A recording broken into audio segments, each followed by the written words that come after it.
What do you know about TSET, and why is it important? And are you prepared for a disaster? This and more on Perspectives.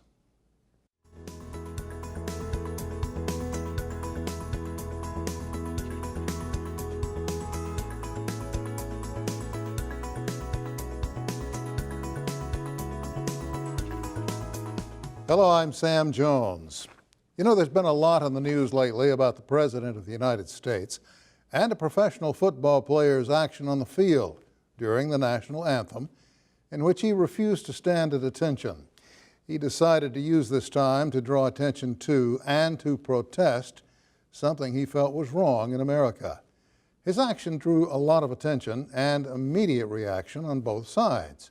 It also gave the president the opportunity to appeal to his base of supporters, which is nothing new because presidents have been finding ways to appeal to their base since George Washington.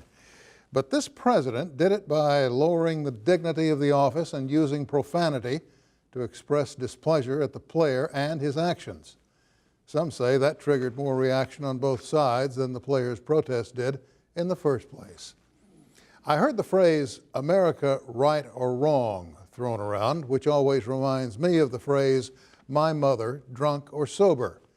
Now, both phrases indicate support while acknowledging there's room for improvement. It seems to me the leader of the free world could have found a better way to express his displeasure with the professional football player's action. Americans expect and deserve that from the nation's highest office, but this time they didn't get it. In all the discourse I have heard since this episode took place, there's been very little from the folks that claim to support what they term family values. I wonder why. Could it be they're too timid to point out to the man who was elected president that the way he expressed his dissatisfaction was improper? Well, let me offer a small, little talked about point. All across this country, families are doing their best to provide for their children, to set examples, and help the little ones prepare to travel that road, the one that leads to adulthood. Parenting is not easy. It never has been.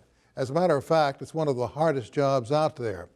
Some of the lessons adults try to pass along deal with bullying, name-calling, respect, and just plain common decency.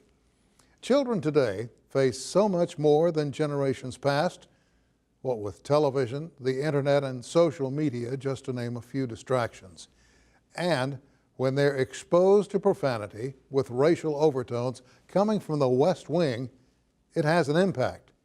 The message being, well, if he can say it, and he's the president, it must be okay for me to say it. And that makes the job of parenting that much more difficult. Best advice?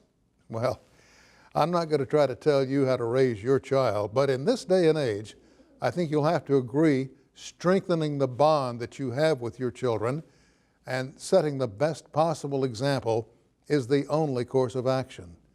Answer their questions about this issue, and they will have them. Answer those questions honestly. And two, let them know to disagree is normal and in most cases healthy. But name-calling is not, and it never will be. And that's my perspective. Up next, the power of a big-time public trust when we come back.